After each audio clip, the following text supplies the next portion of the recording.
Now we've had a look at another way to draw in MIDI notes. I'm now going to move on to start creating my trap style drum beat. I know I want to start off with a 2-bar loop, so I'm going to change the length to 2 bars. So you could either click and drag out from the side here to get to 2 bars, just wait for the bracket icon to appear, or just go to length and type in 2. Right, so this is now 2 bars in length. I'm just going to set my grid to 1/8 notes for the moment, as for now I don't need anything smaller than an 1/8 note. Right, let's start drawing in our kick drum. I'm going to access the draw tool once again by pressing B.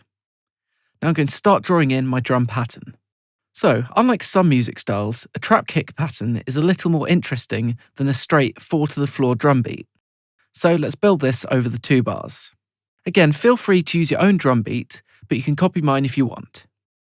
So I'm going to draw in a kick here, draw another one in just before the halfway point of this bar, and another one here.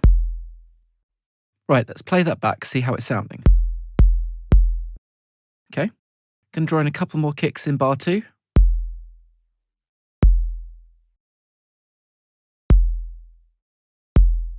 Right, let's listen to this drum beat back.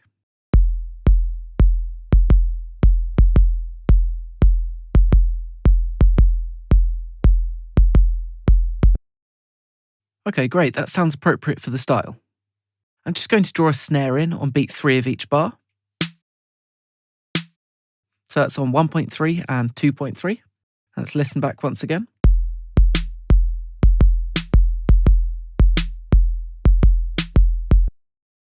Okay, great. Now, something I want to do is increase the velocity of my snare drum a little bit. I'm just going to go back to my normal cursor by pressing the shortcut B. Now I can change the velocity of my snare. I'm just going to increase it very slightly as I want it to be a nice hard-hitting snare sound. I'm going to increase the velocity of this one a little bit, but not quite as much as this one.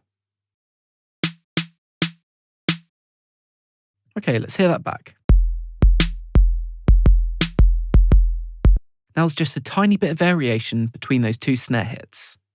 I also want to increase the velocity of the bass drum throughout this 2-bar loop. So I'm going to select all the bass drums by clicking on the note to the left here. Now they're all highlighted.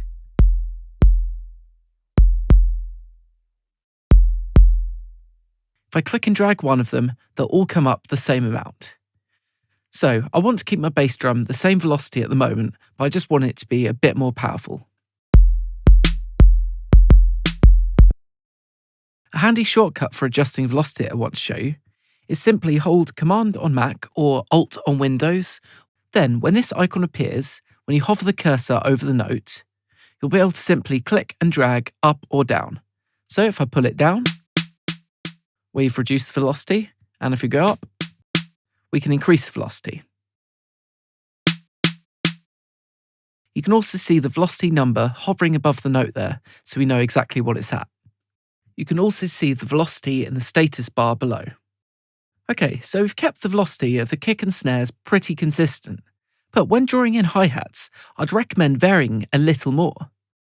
So I'm just going to start drawing in my hi-hats. I'm going to use a closed hi-hat on every 1/8 note of the bar. So again, just double check you're on fixed grid and 1/8 note mode. Then get the draw tool and click and drag. I'm only going to draw 2 notes in first. Okay, so what I want to do is vary the velocity from the first and second note. I want to reduce the velocity of the second hi-hat. So I'm going to hold Command again and click and drag to bring it down. Just be careful. See there, I accidentally had both notes selected, so I was pulling down the velocity of both. So I'm just going to press Undo by pressing Command Z or Control Z. Then I'm going to press Escape to deselect both of these.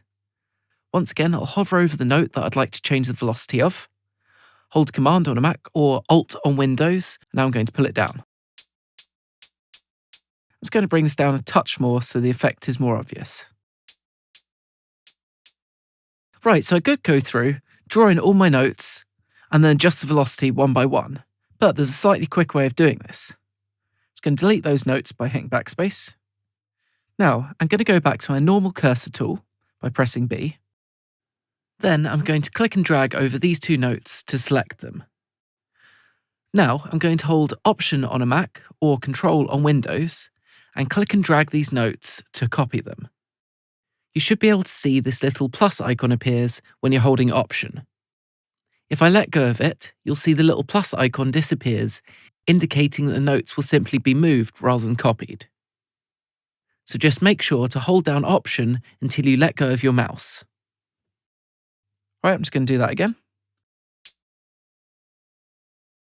And then highlight all of them and do it once more. So now we've quickly drawn in those hi-hats with slightly different velocity. You may be able to notice the colour of these notes are slightly different. That's just displaying they've got varied velocities. Right, let's have a listen back.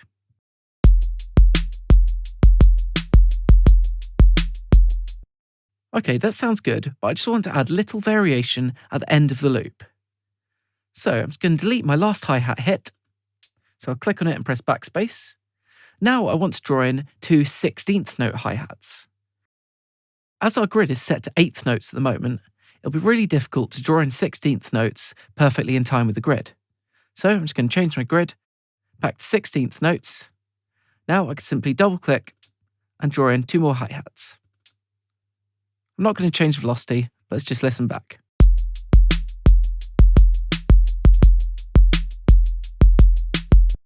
I just want the snare drum to have a bit more impact in that loop, so I'm going to double up this part with the hand clap. So I'm just going to go back to the 8th note grid once again and draw in a hand clap at the same time as the snare drum hits.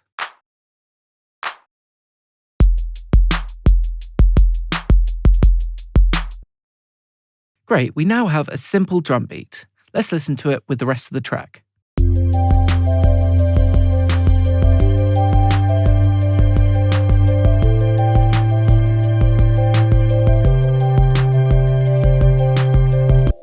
Okay, that's a good start. In the next video, I'm going to show you how you can build upon your drum beat. Thanks for watching.